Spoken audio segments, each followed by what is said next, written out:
Hello and welcome to this urgent united news regional briefing. मैं हूं आपका editor आणि आज आपण बघणार आहोत महाराष्ट्रातल्या काही सर्वात महत्त्वाच्या घडामोडी.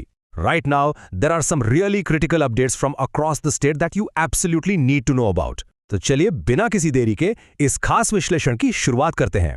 ओके, लेट्स डाइव इनटू दिस. आजच्या या चर्चेचे मुख्य 3 टप्पे आहेत. पहिले, तातडीचे सुरक्षा इशारे. दुसरे, पायाभूत सुविधा आणि नागरी समस्या. आणि शेवटी तळागाळातील समुदायांचे विजय. Let's kick things off with a first segment, urgent safety alerts. गेल्या काही दिवसांत राज्यात कायदा आणि सुव्यवस्थेच्या बाबतीत काही खूप गंभीर घटना घडल्या आहेत and we need to look at them right away. We start with a major, a really major breakthrough by the anti-terrorism squad. कुछ ही दिन पहले पुणे के उषा किरण हॉस्पिटल में एक बॉम्ब जैसी चीज मिलने से पूरे शहर में अचानक से हड़कंप मच गया था. It was literally a panic situation. Investigation में क्या पता चला? अ चिलिंग एक्सटॉर्शन प्लॉट. मतलब सोचिए, आरोपी ने मेडिकल ट्रीटमेंट के नाम पर सीधा 8 लाख रुपए की फिरौती मांगी थी. But here's the good news. आज ही की बात है, in a massive operation ATS ने इस सस्पेक्ट को ट्रॅक कर लिया है. नागपूर रेल्वे जंक्शनवर शिवाजीराम राठोड या मुख्य आरोपीच्या मुसक्या आवळण्यात आल्या आहेत. The speed of this operation just highlights how grave the threat was. Police अपना काम कर रही है, पण नागरिकांनी सतर्क रहणं खूप गरजेचं आहे. पुणे के बाद अब बात करते हैं उपराजधानी नागपुर की. End honestly the situation here is very concerning. यहाँ क्राइम का ग्राफ अचानक से शूटअप हो गया है. नागपूरमध्ये चक्कर राष्ट्रीय स्वयंसेवक संघाच्या मुख्यालयापासून अवघ्या 1.5 किलोमीटरवर गोळीबार झालाय. Just 1.5 kilometres.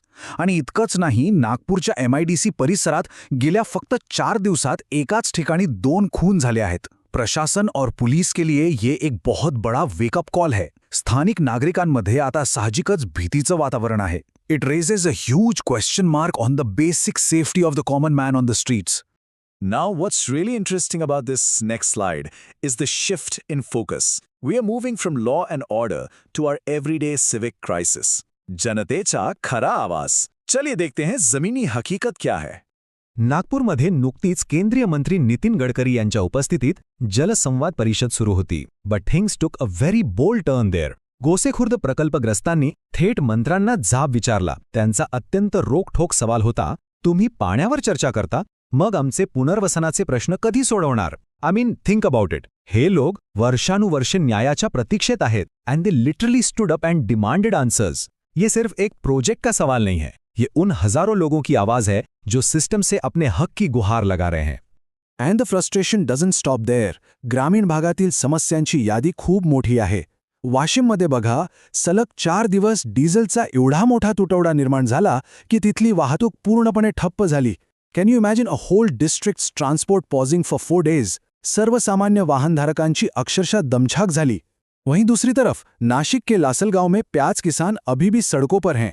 केंद्र सरकार ने आश्वासन तो दिया, लेकिन कांदा उत्पादक किसानों का रोष कम नहीं हुआ है. त्यांची आंदोलनं आजही सुरूच आहेत.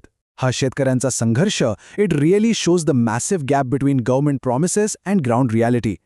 So with all these heavy, frustrating infrastructure challenges going on, एक बहुत ही जरूरी और दिलचस्प सवाल उठता है. पायाभूत सुविधांची आव्हाने कायम असताना दुर्गम गावे स्वतःहून सकारात्मक बदल कसा घडवत आहेत? Instead of just waiting for help, how are remote villages taking charge? Let's find out.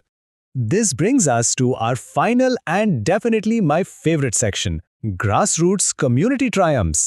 तमाम मुश्किलों के बावजूद ग्रामीण महाराष्ट्रात काही खूपच सकारात्मक बदल घडत आहेत. Let's look at some good news. So the crucial point here is 100%.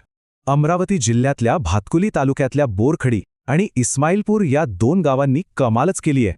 ह्या गावांनी 100% स्वगणना म्हणजे सेन्सस सेल्फ एन्युमरेशन पूर्ण करून जिल्ह्यात आघाडी घेतली आहे. वाव. कोणत्याही सरकारी अधिकाऱ्याची किंवा यंत्रणेची वाट न बघता गावकऱ्यांनी स्वतःहून हे काम पूर्ण केलं.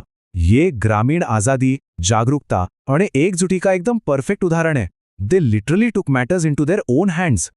आणि अशाच तळागाळात काम करणाऱ्या हिरोंचा आता सन्मानही होतोय. महाराष्ट्र राज्य खादी व ग्रामोद्योग मंडळाच्या वतीने 2026 सालचे मधुमित्र आणि मधुसखी पुरस्कार नुकतेच जाहीर करण्यात आले आहेत.